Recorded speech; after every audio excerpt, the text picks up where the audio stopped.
दोस्तों, मेरे चैनल को जरूर सब्सक्राइब करें। आपका बहुत बहुत धन्यवाद। बहुत साल पहले की बात है। लक्ष्मीपुर के जंगल में एक पुरानी झील थी।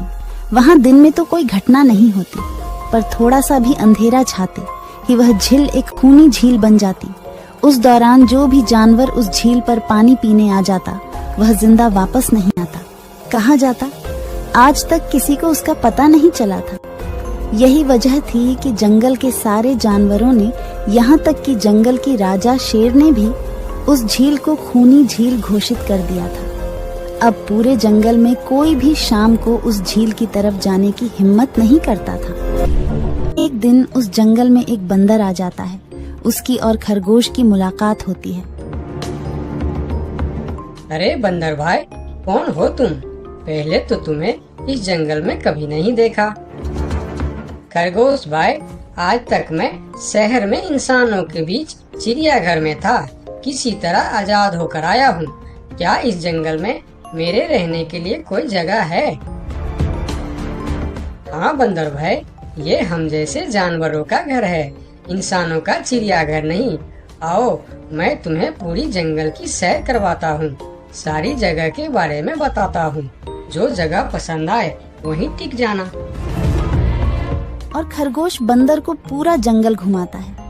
हाथी, जिराफ जैसे कई जानवरों के रहने की जगह ही नहीं। वहाँ के राजा शेर की भी गुफा दिखाता है, पर उस खूनी झील के बारे में ना बताता है और ना उसे वह दिखाने ले जाता है। बंदर वहीं बरगद के एक बड़े से पेड़ को अपने रहने के लिए पसंद कर लेता है। वहाँ रहते हुए अभी उसे 2 दिन ही गुजरते हैं कि तीसरे दिन शाम को घूमता हुआ वह उसी खूनी झील के पास पहुँच जाता है। अरे वाह, कितने सुंदर झील है। जी तो करता है ठंडे ठंडे पानी में कूद कर नहा लूं, लेकिन सर्दी होने का डर है। चलो, आज सिर्फ ठंडा ठंडा पानी से अपना प्यास ही बुझा लेते हैं। अरे बंदर भाई, तुम इतने डरे हुए क्यों हो? कहाँ से आ रहे हो? झील में पानी पीने गया था और जिंदा वापस आ गए। क्या मतलब?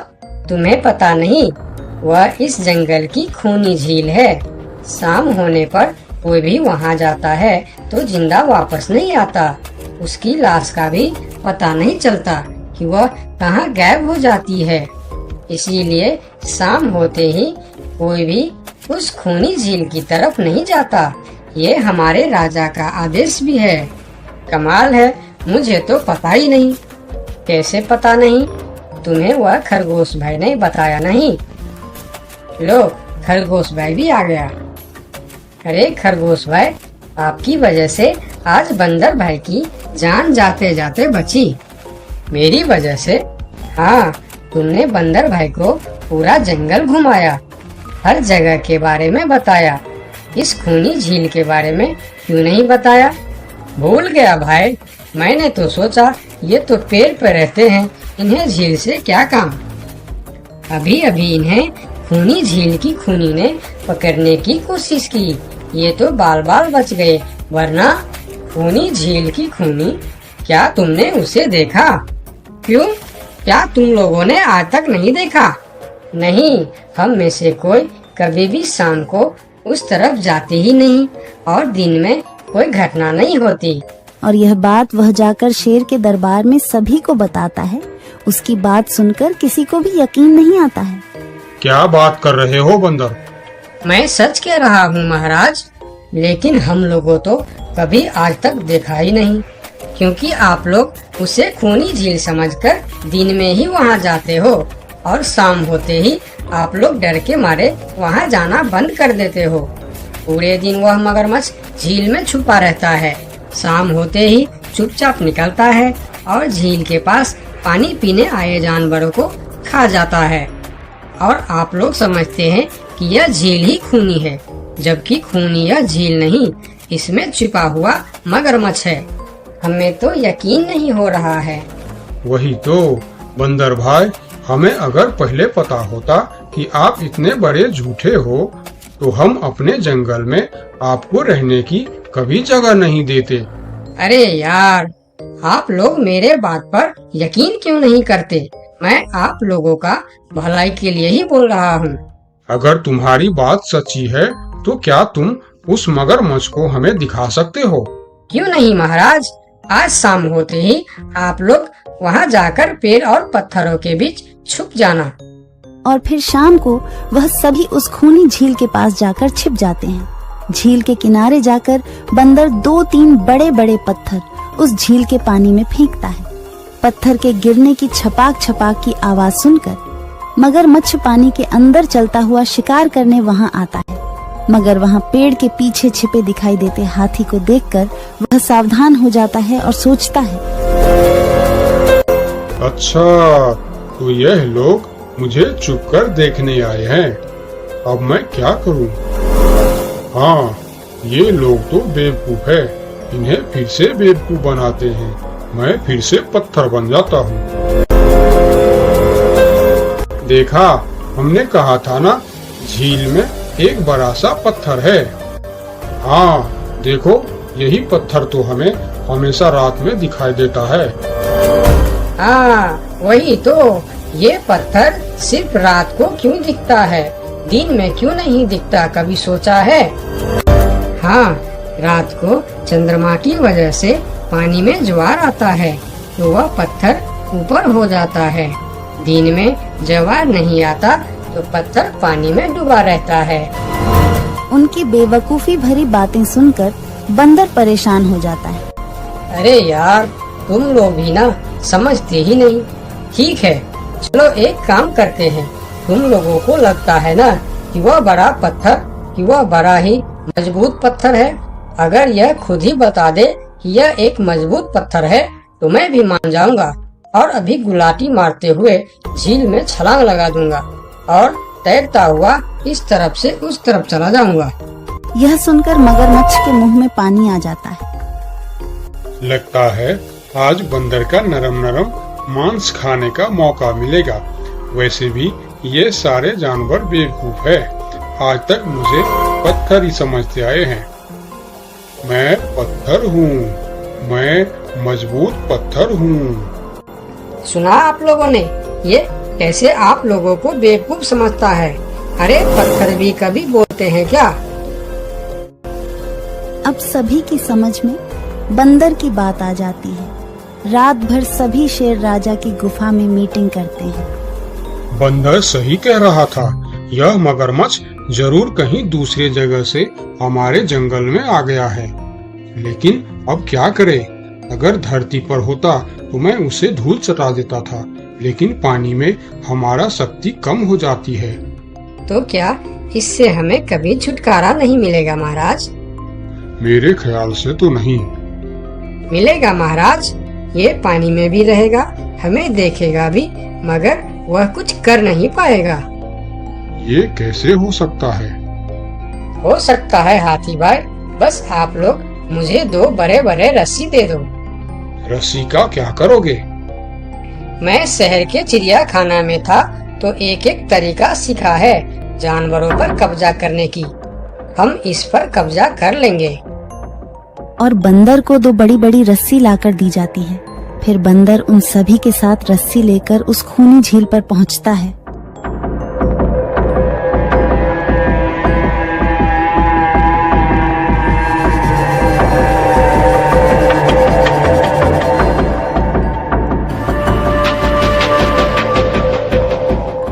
कल तक तो यह बंदर मुझे देखकर भागता था और आज पानी पीने आया है। लगता है ये भी दूसरे जानवरों की तरह मुझे पत्थर समझने लगा है। अभी इसे अपना निवाला बनाता हूँ।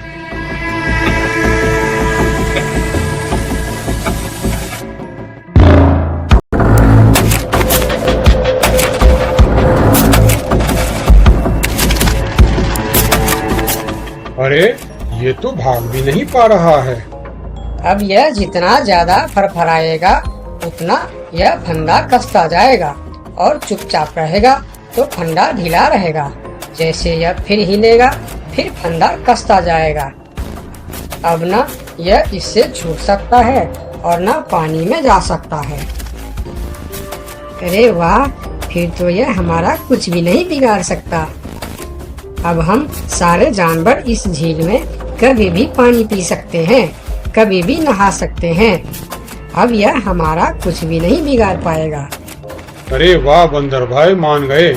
आपने तो हमारी समस्या ही खत्म कर दी, वरना रात भर हमें प्यास ही रहना पड़ता था कि हमें झील में पानी पीने गया और झील ने हमें खा लिया। तो आज हमें एक बात समझ में आई है कि किसी भी अफवाह के चक्कर में हमें अपनी जगह छोड़कर नहीं जाना चाहिए, बल्कि उस अफवाह का समाधान क्या है वह खोजना चाहिए, क्योंकि कोई भी जगह खूनी नहीं होती, उस जगह पर रहने वाला खूनी होता है।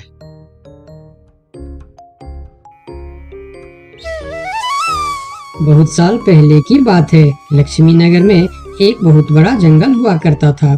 उस जंगल में शेर खान नाम का एक शेर रहता था। वह जंगल का राजा था।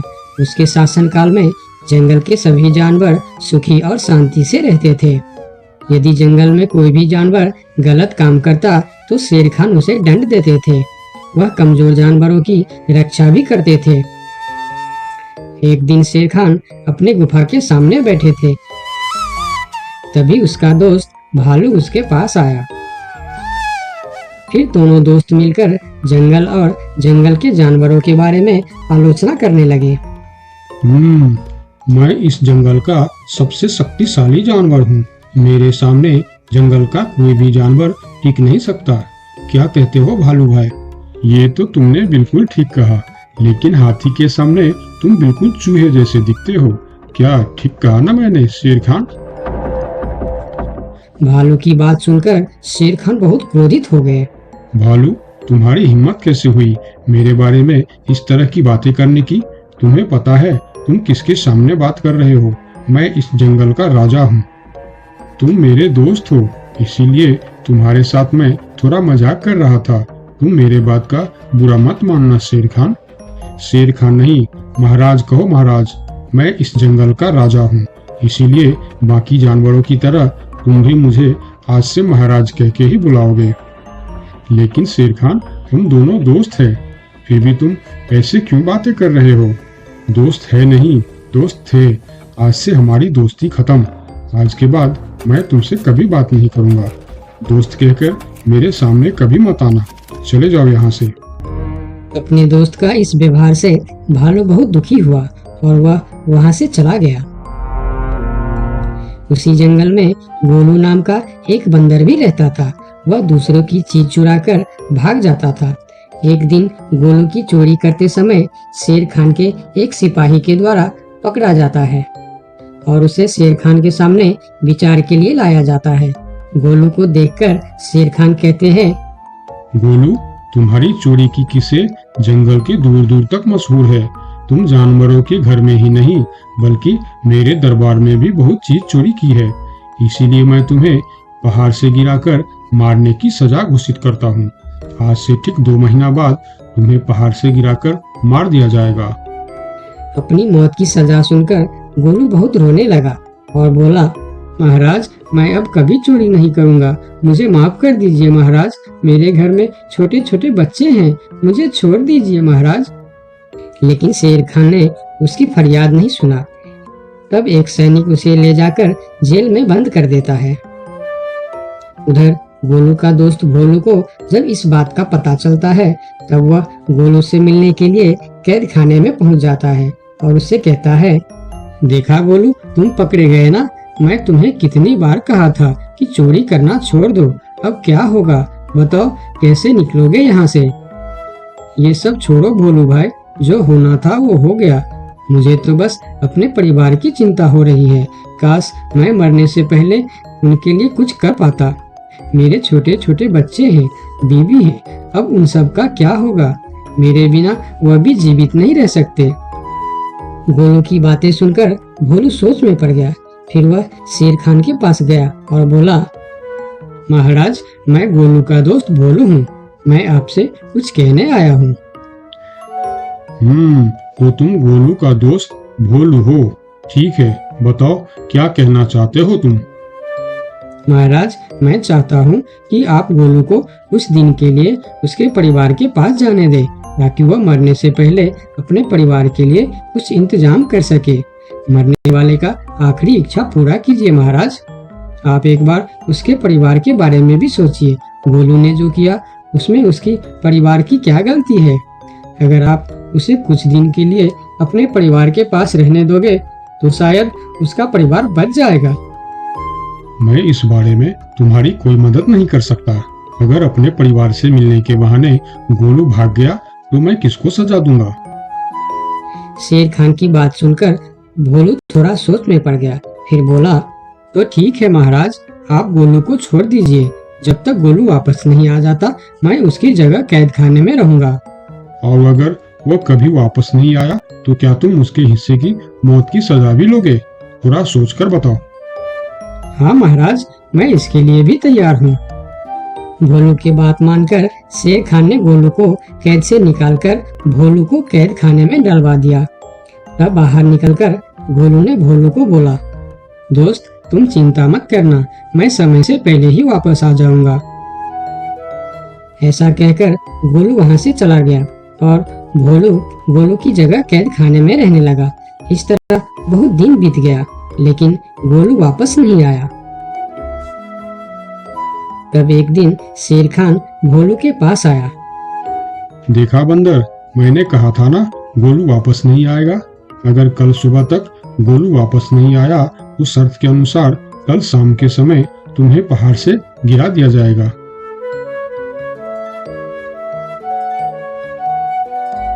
अगले दिन भी जब गोलू वापस नहीं आया तब शेर खान और उनके सैनिक भोलू को लेकर पहाड़ के किनारे पर गए। फिर भोलू को खाई के किनारे खड़ा करके शेर खान ने कहा, देखा ना मूर्ख बंदर, तुम्हारे दोस्त तुमको धोखा देकर चला गया। अब तुम मरने के लिए तैयार हो जाओ। लेकिन इस बार भी गोलू नहीं डरा और बोला, कोई बात नहीं महाराज, मैं अपने दोस्त के लिए मरने के लिए भी तैयार हूँ। मैं यह जानकर बहुत खुश हूँ कि मेरा दोस्त अपने परिवार के साथ खुश है। मेरे आगे पीछे और कोई नहीं है, मैं तैयार हूँ महाराज। शेर खान और भोलू के बीच बातचीत चल ही रही थी कि तभी थोड़ी दूर पर गोलू उनके और आता हुआ दिखाई दिया। फिर पास आकर उसने बोला, तुम्हें ऐसा करने की कोई जरूरत नहीं है दोस्त। तुमने मेरे लिए जो किया उसके लिए तुम्हारा बहुत बहुत शुक्रिया। अब मैं अपनी सजा पूरी करने के लिए तैयार हूँ। महाराज छोड़ दीजिए मेरे दोस्त को। गोलू, तुम्हें वापस आने की क्या जरूरत थी? मैं यह सजा ले लेता था। तुम्हारे घर में छोटे छोटे बच्चे हैं, बीवी है, उनका क्या होगा? मेरे परिवार में मेरे अलावा और कोई नहीं है। इसीलिए यदि मैं मर भी जाऊं तो मेरे लिए किसी को कोई दुख नहीं होगी। तुम यहाँ से चले जाओ। नहीं दोस्त, गलती मैंने की है, इसीलिए सजा भी मुझे ही मिलनी चाहिए। उन दोनों की दोस्ती को देखकर शेर खान सोचने लगे, ये दोनों अपने दोस्ती के खातिर एक दूसरे के लिए जान देने के लिए तैयार है और मैं एक छोटी सी